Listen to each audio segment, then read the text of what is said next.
Quand on boit un verre, on ressent souvent une sensation de détente. Mais d'où vient-elle? Pour le comprendre, partons explorer ce qui se passe dans notre cerveau. Comme vous pouvez l'apercevoir, le neurone bleu du milieu forme à la fois une synapse avec le neurone rouge, où il est considéré comme neurone post-synaptique, et avec le neurone vert, où il est considéré comme présynaptique. Le neurone bleu est comme les centaines de milliers de neurones composant notre cerveau. Il forme des synapses avec plusieurs neurones afin de transmettre l'information à l'ensemble du cerveau. La communication entre neurones utilise plusieurs messagers chimiques qu'on appelle neurotransmetteurs. Les trois grands messagers dont nous allons discuter aujourd'hui lors de cette vidéo sont le GABA, le glutamate et la dopamine. Commençons par le système GABAergique, impliquant donc le GABA, avec un exemple de communication entre deux neurones. Le neurone rouge est situé à l'avant de la synapse, ce sera lui qui enverra les signaux chimiques. Ce neurone est un neurone GABAergique, ce qui signifie qu'il envoie du GABA. Le neurone bleu, situé après la synapse, recevra les informations envoyées par le même neurone rouge GABAergique. En temps normal, le neurone GABAergique libère du GABA. Ce neurotransmetteur, en se liant au récepteur GABA présent sur le neurone postsynaptique, inhibe ce dernier, c'est-à-dire qu'il réduit son activité. Lors de la consommation, les molécules d'alcool se fixent aussi sur les récepteurs GABA, amplifiant cette inhibition. Résultat, augmentation de l'inhibition entraînant une baisse globale de l'activité neuronale qu'on appelle hypoexcitabilité. Un autre système intervient également, le système glutamatergique, dont le messager principal est le glutamate. À l'inverse du GABA, le glutamate est un messager excitateur. Il augmente l'activité neuronale. Jetons un œil à ce qui se passe dans cette synapse. Ici, un neurone glutamatergique libère du glutamate, qui vient activer des récepteurs appelés NMDA pour N-méthyl-D-aspartate. Cela déclenche une réponse excitatrice dans le neurone postsynaptique. Lors de la consommation, les molécules d'alcool bloquent la libération du glutamate. Celui-ci ne peut donc pas être libéré par le neurone présynaptique et n'entrera pas en contact avec les récepteurs du neurone postsynaptique. L'alcool bloque la transmission. Cela va même plus loin que ça. En fait, ce sont les molécules d'alcool qui vont prendre la place du glutamate et qui vont venir se lier au récepteur NMDA.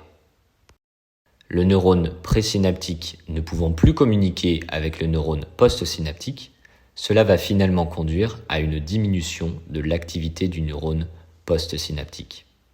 À la fin, cela conduit à une diminution globale de l'activité neuronale. Nous retrouvons notre phénomène d'hypoexcitabilité. Et que provoque cette hypoexcitabilité dans notre corps? Dans le cervelet, région du cerveau notamment impliquée dans l'équilibre, elle désorganise la coordination motrice. Vous voyez où ça mène? On marche de travers. Dans l'hippocampe, région importante pour le traitement de la mémoire, elle altère cette dernière, pouvant aller jusqu'au fameux blackout. Voyons maintenant le système de récompense. C'est lui qui crée cette sensation agréable associée à l'ivresse. Deux régions cérébrales sont en jeu, l'aire tegmentale ventrale, ou ATV, et le noyau accumbens, ou NA. Ce système fonctionne avec la dopamine comme messager principal, le neurotransmetteur du plaisir. Des neurones provenant du système GABAergique envoient des informations aux neurones de l'aire tegmentale ventrale, eux-mêmes envoyant de la dopamine vers le noyau accumbens en réponse à certaines stimulations. Allons voir ça de plus près. Dans l'aire tegmentale ventrale, un neurone GABAergique régule l'activité d'un neurone dopaminergique, comme nous l'avons dit précédemment. En situation normale, cette inhibition est bien dosée. Le neurone dopaminergique libère juste la bonne quantité de dopamine pour induire du plaisir. Mais avec l'alcool, les choses changent.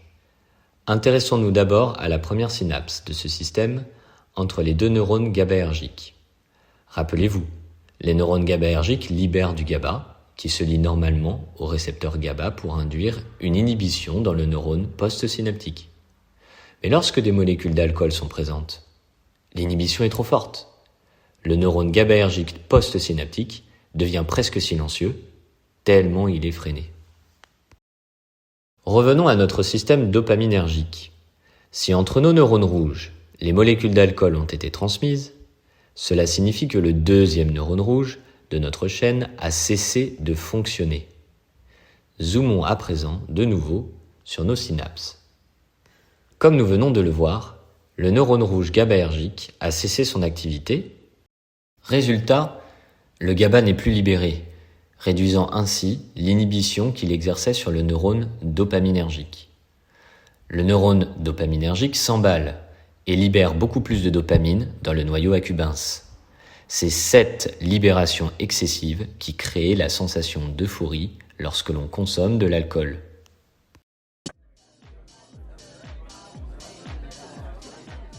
Dernière étape de notre voyage, le locus coeruleus ou LC. Comme dans les autres régions, l'alcool augmente l'inhibition via le GABA, provoquant une hypoexcitabilité. En réponse, le locus coeruleus devient alors moins actif, ce qui diminue la production de noradrénaline, un messager essentiel pour maintenir notre état d'éveil et d'attention. Résultat, notre niveau d'alerte diminue.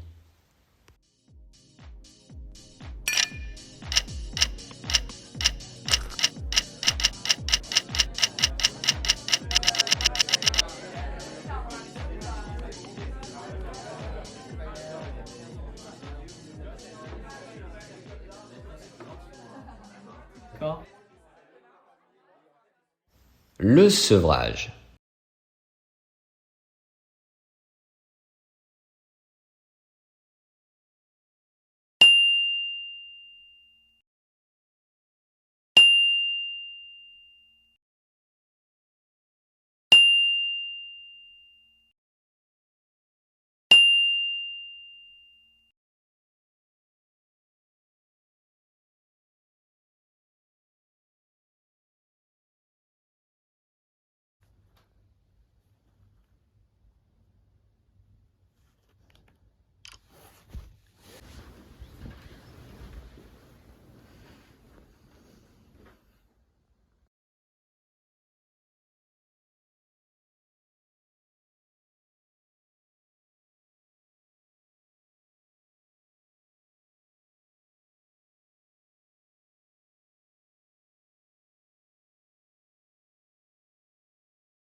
Sans vraiment s'en rendre compte, Estelle commence à ressentir les effets d'une consommation chronique d'alcool.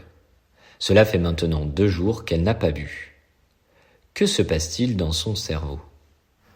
Une sensation d'anxiété et d'agitation monte en elle. Son corps réagit. Mais à quoi exactement ? Pour le comprendre, retournons du côté du système glutamatergique.